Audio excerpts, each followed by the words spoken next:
So I just came across a beautiful channel, Special Books by Special Kids, created by Chris Ulmer and his wife. I can't look that up. I apologize, Mrs. Ulmer. Or yeah, I just was brought to this awesome like creation. I'm just so touched, and just the first two stories about living with Williams syndrome, a condition that makes you friendly. It's just like, is that a disorder? I mean, that video is beautiful, and then I went to the next one and caught the one on schizoaffective bipolar syndrome with John, my fellow Asian brother. Asian, and I told him I was struggle really hard, and a lot of people lose that battle, whether it be with aggression or with mental health in that area. But I feel like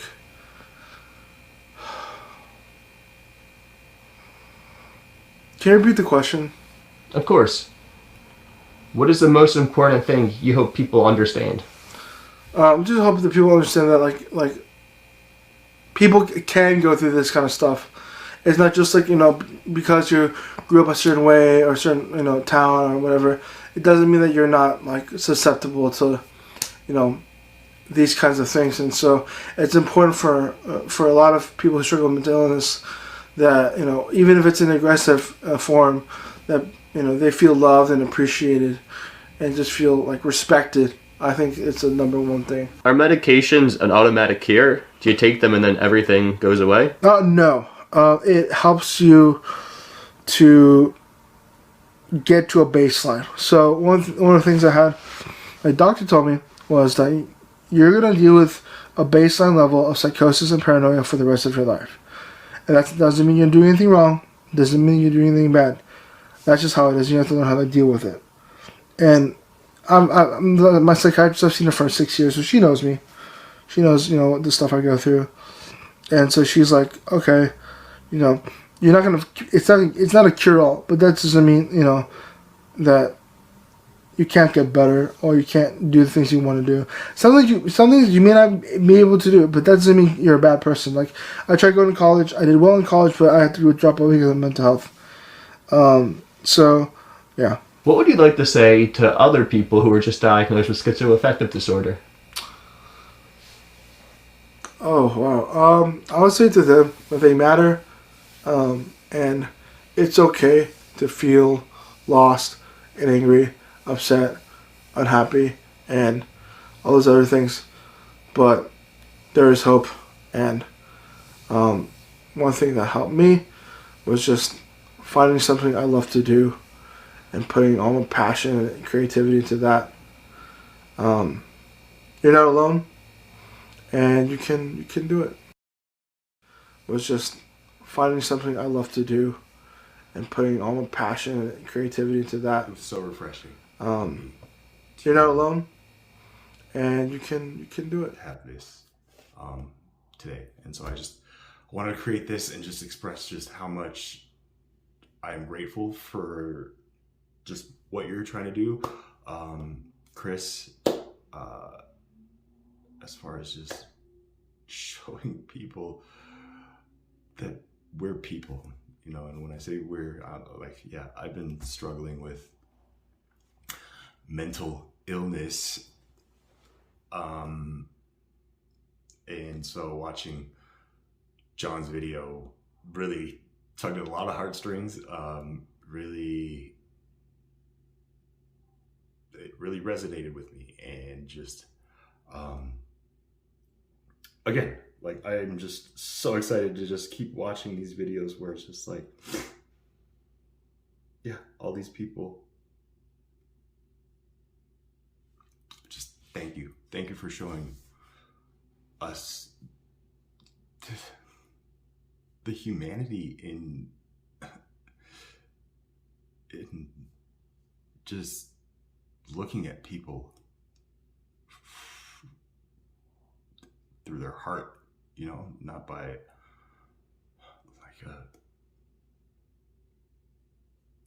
not by just what we just automatically perceive, you know. So again, before I start tearing up again,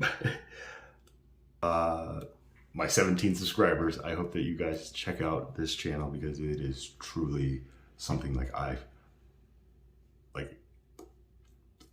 it was refreshing. Like, I can rarely honestly just say that. I never really give that out, but when I do, just know that it's something that I just kind of needed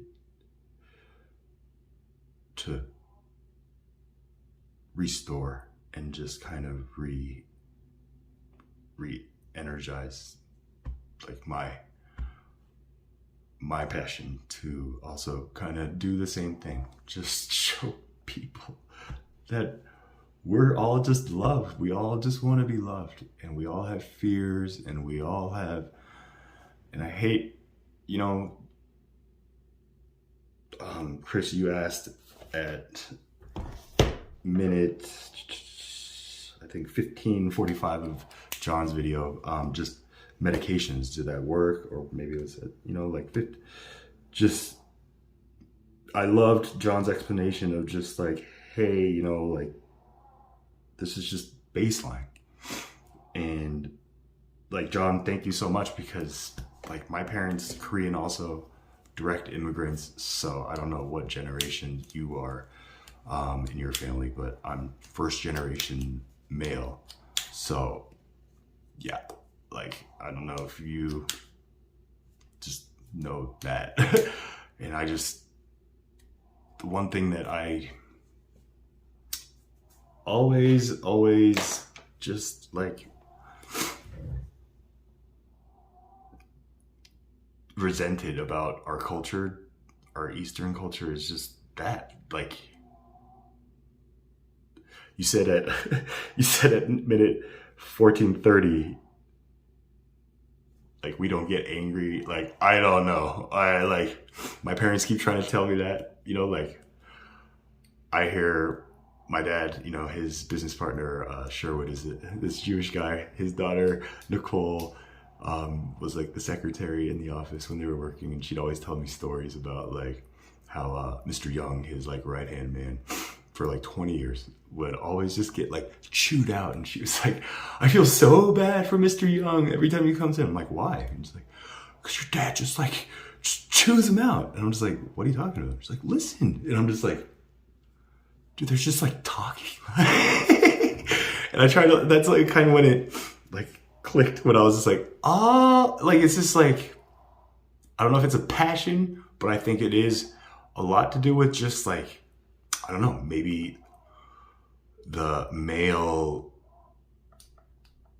mindset of our elders' generation. But again, I look at just like statistics of like suicide rates in Asian countries, Korea especially. There's a lot of like Koreans, children, like youth, who just don't,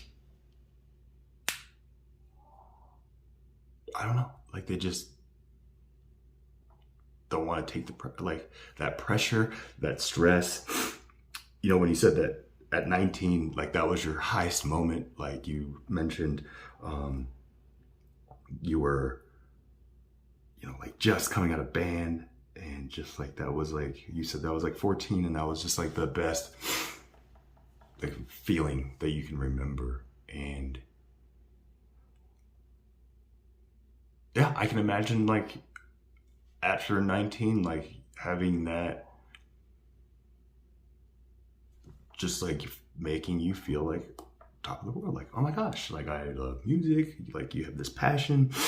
But then, you know, you said because of mental illness. And this is where I was just like, I hate that word illness. So I just like have trained myself. Just like when I have a thought, a mental thought enter my brain.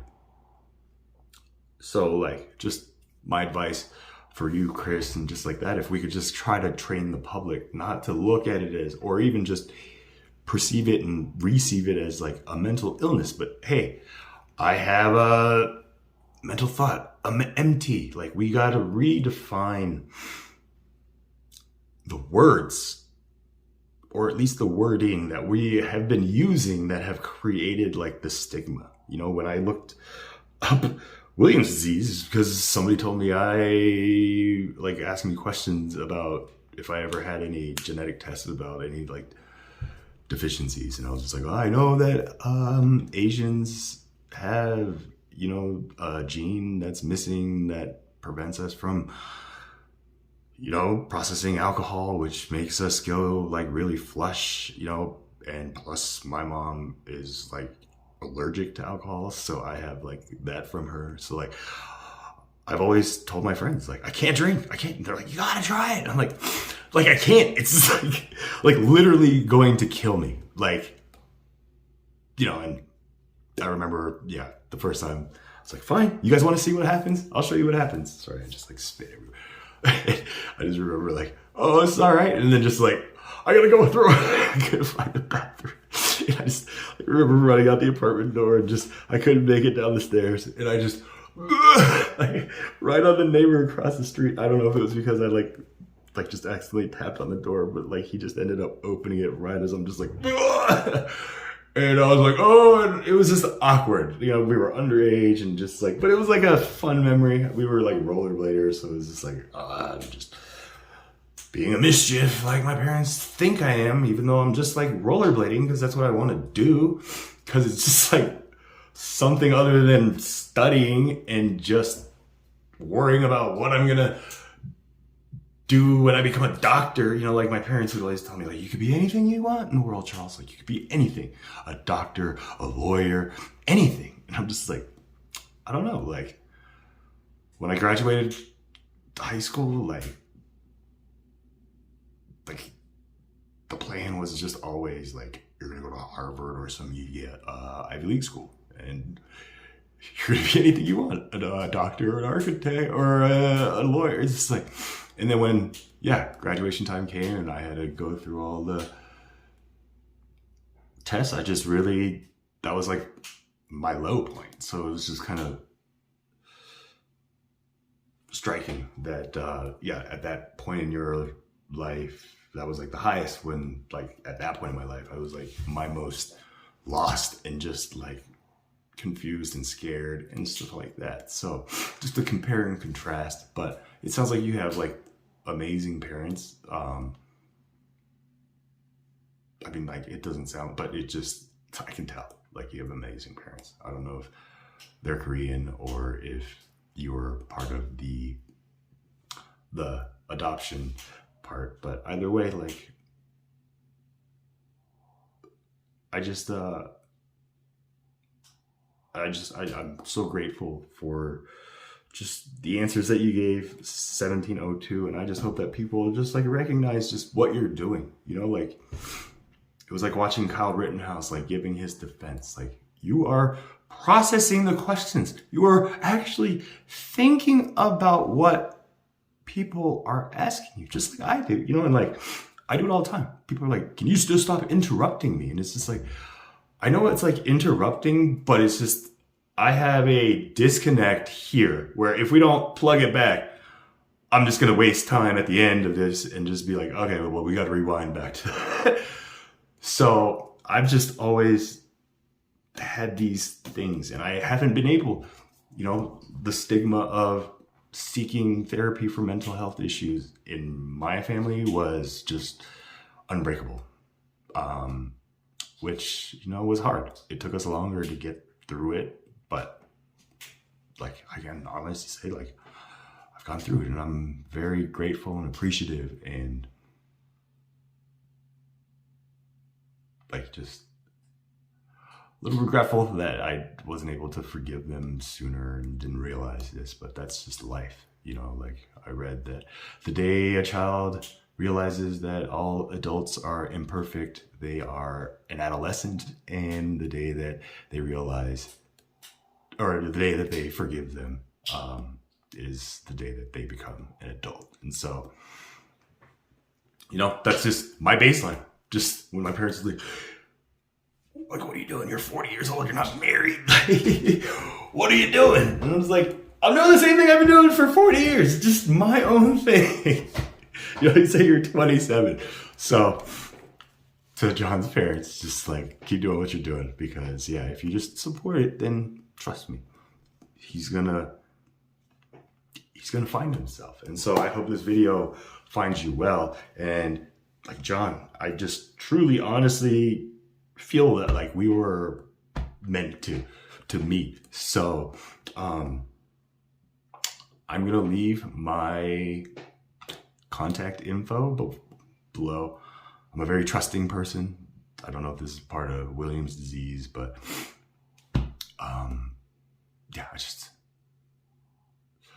the God, again, you said that you had like a religious, we got to talk about that. If you watch the videos in my thing, it's like, yeah, I am the second Jesus Christ. So we want to talk about like hallucinations and schizoaffective. Chris, you let me know, and I would love to just maybe do one of these videos. But either way, thank you both for just being your true selves and going with God and just being loving. And again, anybody who's watching this video, please check out this channel, not my channel, I care, but if I just, this is my first promo for anything, and just, I'm glad that it's for, yeah, this special books for, or by special kids. So check it out. And yeah, Chris, John, please look at the contact information and reach out to me. I would love to just know how I can help Chris. You know, aside from just like donations and stuff like that, if there's anything I can do or anything, I would just love to maybe pick your brain. Kind of be you to you, if that's fun. And then John, I hope that we are able to talk, because hey, you're my tongue sing. So like, I'm your tongue. I'll show you. Like, just trust me. This wasn't just chance. Like, this was part of a grand design. So again, look at the description, and anybody else who just wants to be able to just be themselves with me. And you know, like, you guys, if you've watched my videos, are probably getting a sense of who I am. So I hope that just is the mirror where it's just like, hey, like, it's okay. Just smile, frown, whatever you want to do, but just be honest. Don't hold back with me. And I just hope that John and Chris are a better example than I may be alone, of just different ways that we can do that. So God bless you, remain blessed, and just keep up the amazing work that you guys are doing. So talk to you soon. Check them out. From the bottom of my heart, thank you guys for just doing this. And I mean, like, everybody, like the creators and just everybody I've seen just partake in the segments. This type of honesty is something that I have been told, like, yeah, people are like shocked by it, you know, and I'm just like, what? But I'm just so glad that there's people like you, Chris, people like you, John, and the girl, the cute little girl. Just, you guys are such beautiful souls. Alexandra, her family. So I just wanted to get that out there. And yeah, here is just my reply.